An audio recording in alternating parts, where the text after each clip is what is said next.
paz e bem, eu gostaria de falar um pouquinho com você sobre mais um ponto da vida interior que acredito que seja de fundamental importância para a vivência de uma vida interior sadia, que é o conjunto de vozes que faz parte daquele número de pessoas e de pensamentos que interferem na sua vida interior, que formam a sua fibra interior. Isso tem relação com a formação do caráter, tem relação com a sua percepção de mundo, e você pode perceber que existem alguns timbres de vozes, algumas pessoas, alguns pensamentos que podem fazer parte da sua formação interior, da sua percepção de mundo, e talvez esteja no momento de perceber se esse conjunto de vozes está te fazendo bem ou não, se está te levando genuinamente para o caminho de Cristo ou não.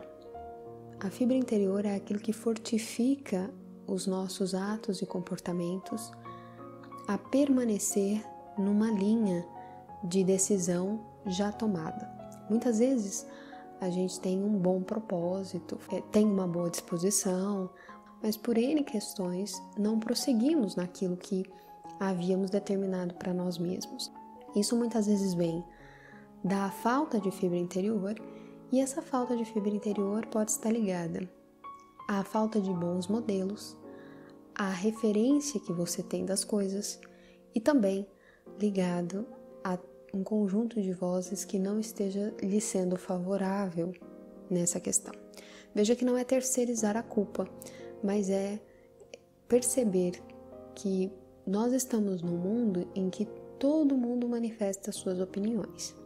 Então nós estamos num mundo em que existem muitas vozes, muitas linhas de pensamento, muitas abordagens, e dependendo da sua formação interior, você pode estar tão sem referência de modelos que todas as vozes lhe parecem legais, todas as vozes lhe parecem interessantes.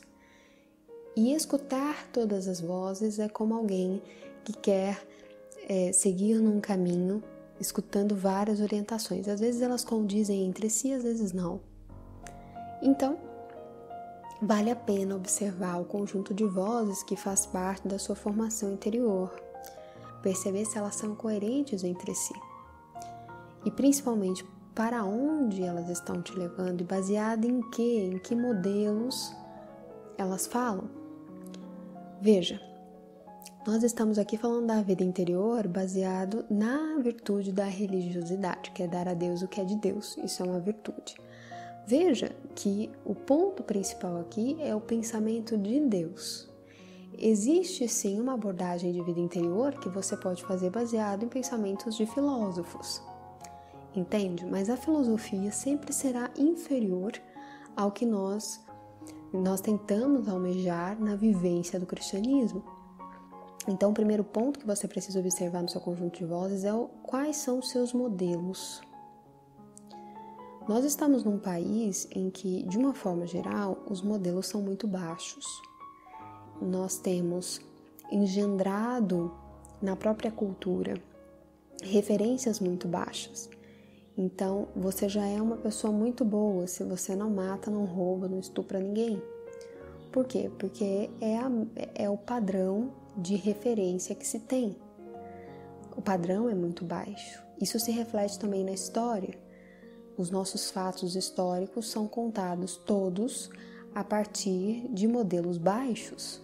Nunca se pega o modelo elevado da história, sempre se pega o modelo baixo. A literatura, de uma forma geral aqui no Brasil, é baseada em personagens medíocres. Então, são personagens que viveram de forma ruim, não desenvolveram virtudes, isso de grandes autores aqui do Brasil.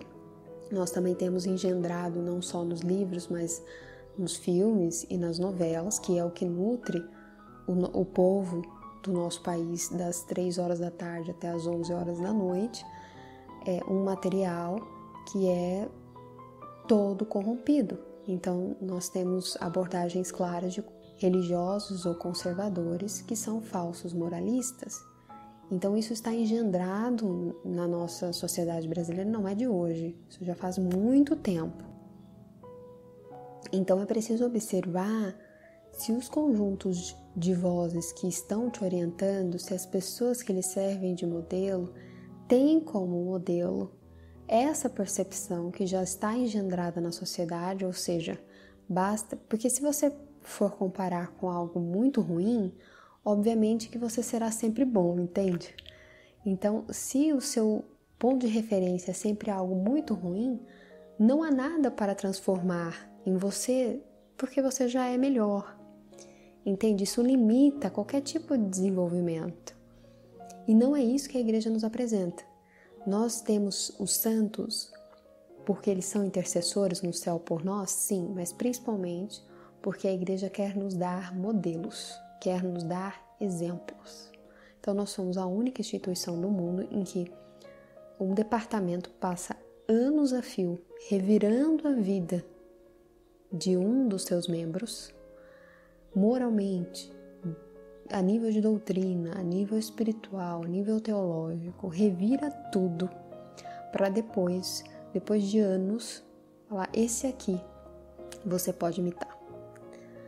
E veja bem, nesse ponto, ele ainda é beato, né? Quando ele tem virtudes morais que podem ser, quando ele tem virtudes que podem ser imitadas. E depois ele virá santo quando de fato o nível de intercessão dele é comprovado num milagre. Veja que nós somos a única instituição que tem esse tipo de preocupação, de dar modelos. Por quê? Porque se preocupa em não deixar que os nossos modelos sejam baixos. Se preocupa em fazer com que nós tenhamos diante dos olhos exemplos que possam nos elevar e não nos fazer ficar iguais. A vida cristã é uma transformação, é uma metanoia, é uma transfiguração nas virtudes, inclusive foi a oração final deste Natal. Então nós visamos mudar para melhor, obviamente. É preciso vislumbrar modelos elevados, primeiro para que saibamos o que imitar, e segundo, porque isso diminui a soberba. Veja bem, uma pessoa que tem como referência algo muito baixo, ela já é soberba porque ela acha que ela não precisa mudar, que ela não tem nada para mudar, que ela tá ótima do jeito que ela tá. Alguém que almeja algo mais elevado sempre vai olhar e falar: realmente, eu ainda não... Quem sou eu na fila do pão, entende? Por quê? Porque ela vai olhar e falar assim: mas o fulano fez isso, fez aquilo. Entende? Comparado com alguém que morreu por Cristo, comparado com alguém que sofreu uma doença muito grave por amor a Cristo, comparado com diversos santos que são exemplos de fibra interior, que conseguiram permanecer na sua fé independente do que falavam. Dom Tiametó dá o exemplo de uma turma de meninos num colégio para meninos que eles sempre rezavam o Pai Nosso antes da aula, mas o comunismo tinha tomado conta ali de todo o sistema de educação, todo o país, e eles não podiam mais rezar o Pai Nosso antes das aulas. Tinha até cartaz na escola que não podia. E os meninos todos ficaram de pé assim que o professor entrou. Era um professor comunista. O professor entrou e eles ficaram de pé. O professor falou: vocês não vão sentar? Começou a aula, eu vou dar aula. Eles falaram: nós queremos rezar. E o professor disse: vocês sabem muito bem que não pode rezar. Está escrito no cartaz, vocês sabem muito bem que não podem rezar, o Estado não quer mais essa coisa de Deus na escola. E eles falaram: nós queremos rezar. E eles ficaram de pé, até que o professor falou: rezem, e saiu. E eles rezaram o Pai Nosso.